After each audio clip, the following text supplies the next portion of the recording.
What's up, summoners? King Blair here. Epic 7 has been around for 3 to 4 years, and in those years, there have been units that have been released a long time ago that despite all the new buffs and changes, they have remained the bastions of units that are just going to be timeless. So today, we're going to be talking about the top 5 timeless units in Epic 7. These are units that have had a huge impact on the game, that have been around for ages, have had very minor changes, and have always just been relevant to the game. So if you like the video, make sure you like, subscribe, and Discord server, link down in the description. But without further ado, let's get right into it right after a quick announcement. So you can skip in like a minute later if you don't care about the announcement. But essentially, you may be wondering, King Blair, last time you posted was like 13 weeks, 2 weeks ago, right? It's been forever. Are you good? So hopefully my schedule has finally kind of settled into a position I can actually make videos again for you guys. I haven't actually quit Epic 7. I'm still playing quite a lot. It's just I can't really record it as often because I usually do it after I'm really tired.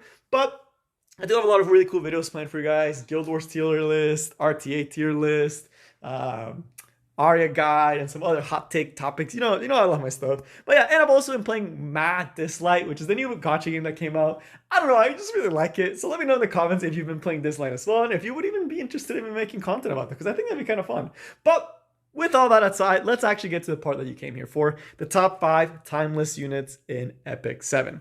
So again, what are some honorable mentions so you guys can start thinking about these type of units? So for example, we have a unit like Tama, who she was actually released like about a year to 2 years into the game, very early on, and she's been around for a very long time. And through all this time, despite all the new content and the new changes, right after their release, she got an emergency buff, and ever since then, she's just kind of been the queen of PvE, right? That's the type of level that we're talking with these timeless units that have been around forever. It's just heroes that, since the release, if you get this hero, you got so much mileage out of this hero, right? Like, since you got this hero, you've been breezing through PvE ever since, right? So that's the type of timelessness that we're trying to capture in this video, especially, I'm PvP focused, so I'm definitely going to give a little bit of bias to PvP. You all know how I am. But of course, if easily could have made this list is Tenebria, because she's actually been around for quite a while, right? She's actually been around for a very long time, and she's been a staple in all PvE content ever since then. So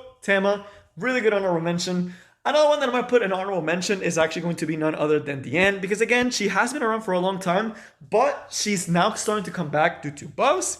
And you could also argue for Arabi, who was one of the first few Mystic heroes that is now really good, but she receives pretty heavy buffs. Like, these heroes, although they are been around for ages and have been amazing for ages, they definitely have periods where they just really didn't see play, where they don't really capture that timelessness that we're looking for here in this video.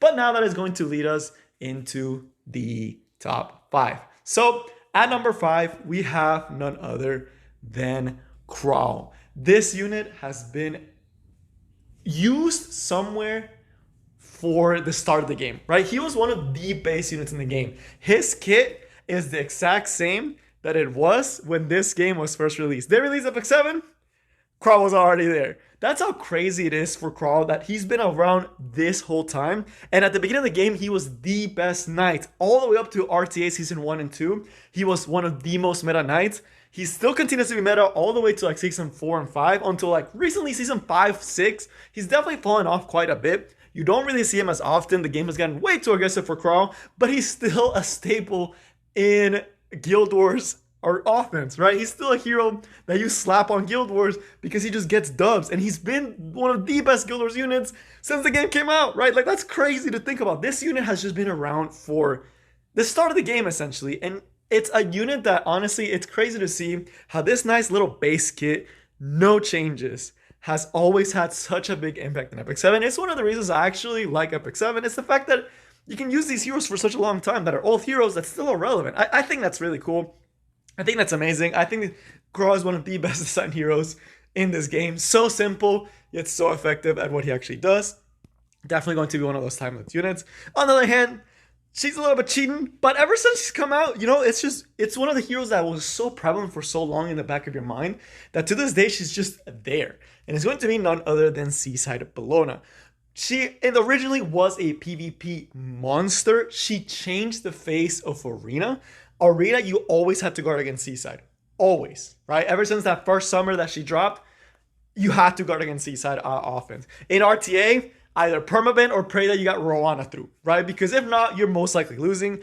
Today, she's still actually using RTA as a very strong counter pick unit. Some people do still actually pick her up, but she's a staple for one-shot Wyvern teams for a majority of the people that actually have her, and she still continues to be one of the best PvE units in the game, right? So even though she has lost that PvP presence that she used to have, her PvE essence is still carrying her to this day. And people, whenever her banner comes back up, because she's a limited hero, people are like, ah yes, let me get that Seaside Bellona, right? Everyone knows Seaside Bellona. But now we're gonna get to the top three, and these top threes are just in a tier of their own, because these heroes have just been meta defining, game defining. If you had to put the poster children for this game, these heroes will likely be there.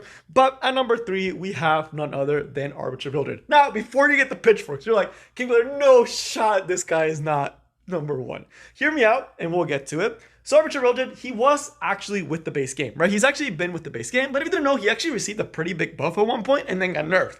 Yes, Smilegate used to nerf, right? Fun fact about Smilegate history.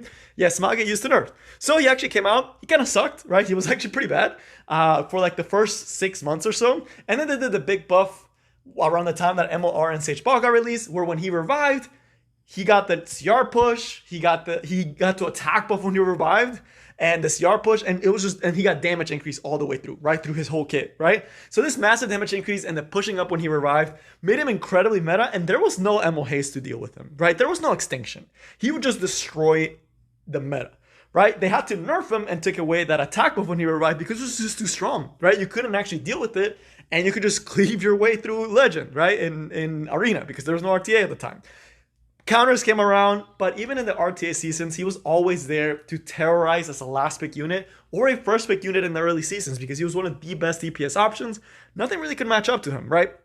So for a very, very long time, he was the PvP go-to, but it wasn't just PvP that he was amazing. He was good for every PvE content, and he's still viable for a lot of PvE content, right? When you think about Asimekon, he's amazing for it. Banshee, you could actually use him. The expeditions, you could actually use him for a lot. For a bunch of Abyss stages, he was like almost necessary at the time because you were very limited in your Abyss options, right? For PvE, best farmer, right? He kind of was the best unit at every single point in the game, and it was crazy that they actually give this unit out for free. When that happened, people were lost their minds. Although RB has been on decline since then, and he's not the same menace that he used to be. He's not this like poster child for Epic 7 anymore, although he's pretty close.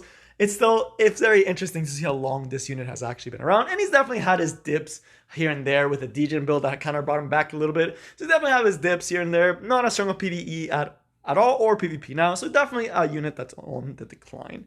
But now that is going to bring us to the number 2, and we have none other than Specter Tenebria, another hero that when the game first came out, she kind of sucked, right? She wasn't that good.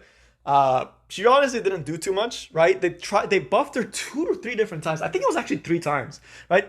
This unit has been buffed a lot, but it was all within the first year, right? Because at the beginning, she hit 2 targets, but did like no damage. Then they gave her the stealth, then they gave her the scaling, and then they gave her back the 2 hit, right? So I think it was actually 3 buffs, which is pretty crazy for her to get the 3 buffs.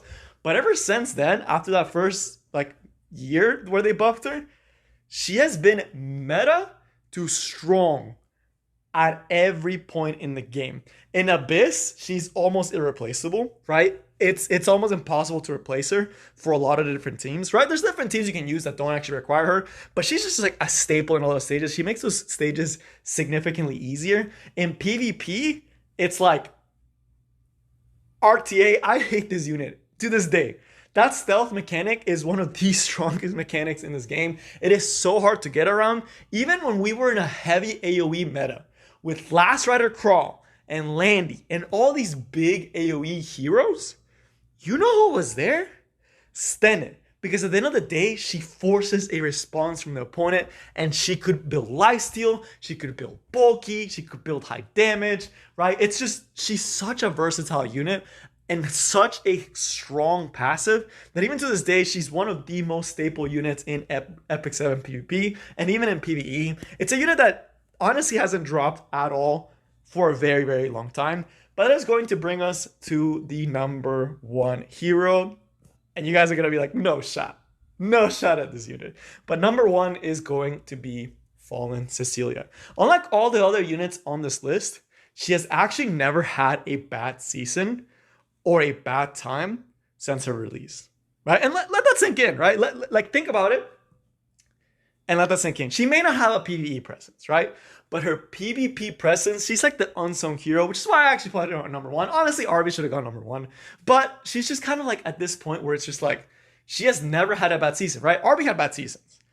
Stena had bad seasons, right? Granted, they had the PvE to make up for it. But Fallen Cecilia has not had a bad season. She was actually a pretty early release MO hero. And ever since she was released, never had a bad season, right? People didn't really use it too much because of Crimson Armor at the beginning. But then they switched to FCC. Every RTA season that we've had, every single RTA season, she's been the number one drafted unit. Every single RTA season. Let that sink in, right? Maybe not, I think not last season. I don't think they released that. But basically every RTA season, she's been top 5, right? Maybe not top 1, but top 5 most picked units. Fallen Cecilia. For that long. For Arena, she dominated the meta for 2 years. There are a bunch of counters now. You still see her in Arena defense. Why? She's the best defensive PvP knight. There is no PvP knight that gets close to the damage mitigation that this unit's had. And I've made so many videos on this unit, talking and hating on this unit, because this unit is broken. And even now, with all the things, she's still so annoying and hard to deal with in certain situations. Why? Because of the nice thick barrier that basically makes every unit on the enemy team a bruiser, right? So that level of damage mitigation, turn 1, there's just no equivalent to right now, right? It is very hard to match a 4,500 recycling barrier at the start of the turn, right? It is just extremely difficult. And to top it off, the nice little skill nullifier, definitely slowing you down. But that is going to be all for this top 5. This is one. This is a little bit more of the fun one. Of course, there's a lot of opinion. And I already know the comments are going to be like, King Blair, what do you say, right? You're washed. So let me know what you think of that in the comments. But I had fun making the video. But that's all I got for you guys today. I hope you enjoyed. Hopefully get to see you guys more this week. Hopefully I'll be back with more consistent content. Most likely, if you're wondering about the schedule, I'm going to try to do PvP Mondays, so showcase a unit or a draft style or something PvP related. Tuesdays will be top 5s as usual. Thursdays will be unit reviews. Fridays, depends how I'm feeling, I'll maybe not post a video. And then Sundays will always be like hot take Sunday or something like a guide, right? Something either guide or hot take Sunday. But that's all I got for you guys today. I hope you all enjoyed, and I will see you next time. Peace.